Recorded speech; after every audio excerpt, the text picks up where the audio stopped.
and other groups who strive towards self-determination, equal rights for all, and freedom. The Afrikaner specifically is marginalized in terms of language, access to the economy, and safety and security. More than 100 Afrikaner farmers are murdered annually, and that rate is per 100,000 of the population. Just maybe coincidentally, police are murdered at a rate of 38 per 100,000 annually in the same country. These murders are brutal. Women and children are tortured during these attacks, mutilated with boiled water, etc. The red lights are flashing. We are pushing back against the government's drive to eradicate indigenous languages, and we are striving towards self-determination of these groups.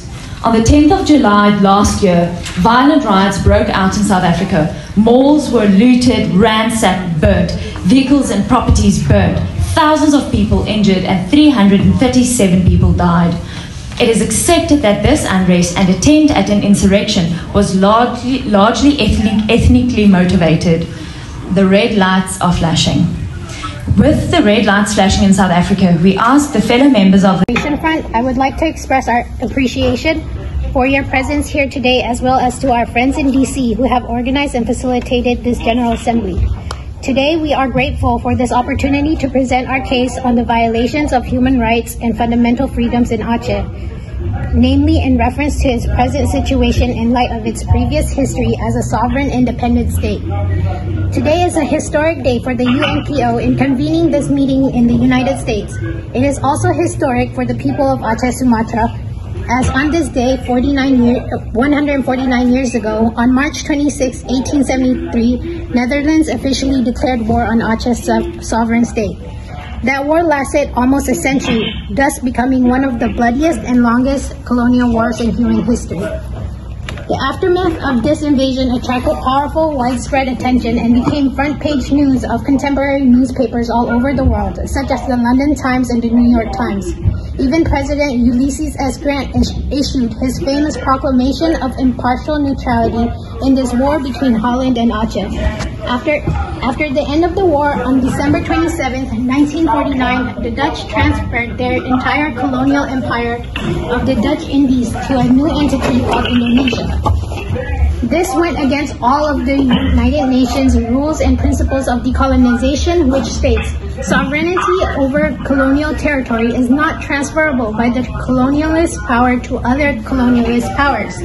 This makes the case that Holland should have returned Atjeh to the Achenese people to restore the status quo antebellum. On the basis of this illegal transfer of Atjeh to Indonesia, the Atjeh Sumatra National Liberation Front was then established in 1976, and the redeclaration of an independent Atjeh was issued on the 4th of December in the same year. From the Dutch invasion of Atjeh in March 1873 up to today, the Achenese people have never been at peace. An estimation of 100,000 Achenese were killed during this bloody colonial war alone. And for the 3 decades since 1976, Atjeh once again has become a killing field for the Indonesian armed forces. Between 1989 to 1998, Atjeh was then declared as a military operational area and ruled by the Reign of Terror. The atrocities perpetrated through these years have no equal in Atjeh's history of fighting against any other colonial powers in the past. Arbitrary arrests, extrajudicial killings, routine torture, and disappearances of thousands of civilians have become commonplace.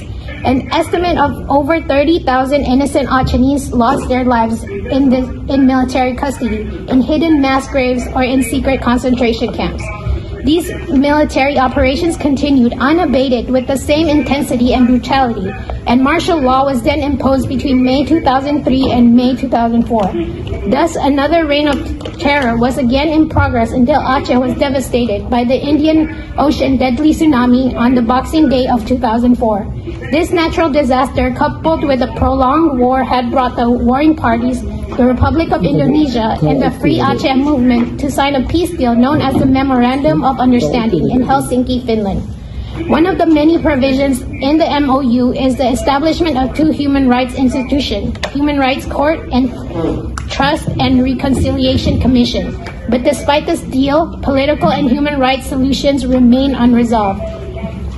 The Regional House of Representatives enacted a bylaw with regard to to TRC on December 31st, 2013, but Human Rights Watch stated that the violations in Atjeh were too serious to be addressed only by the Truth Commission, which cannot impose criminal penalties.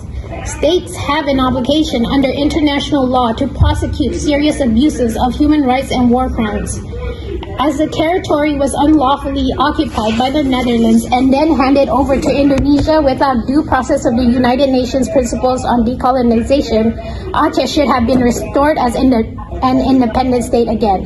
The UNESCO document 23, 1990, paragraph 40, affirmed as follows: "It is widely accepted that a group of people that is presently subjected to military occupation, that traditionally has formed a nation of its own or has been part of a different nation than the one which occupies it, is entitled to assert or to restore its self-determination."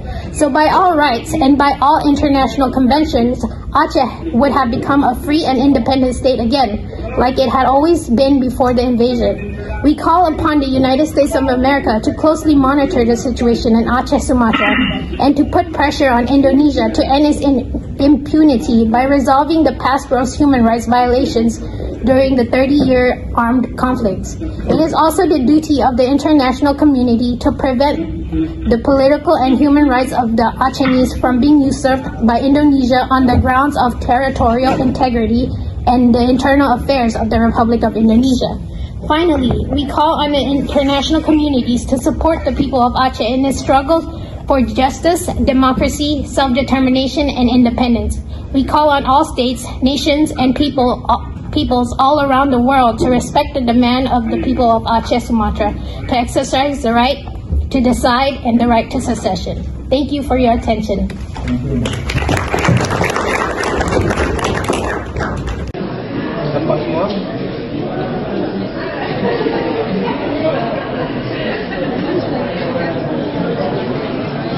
Free Atjeh. Merdeka. Free Atjeh. Merdeka. Free Atjeh. Merdeka.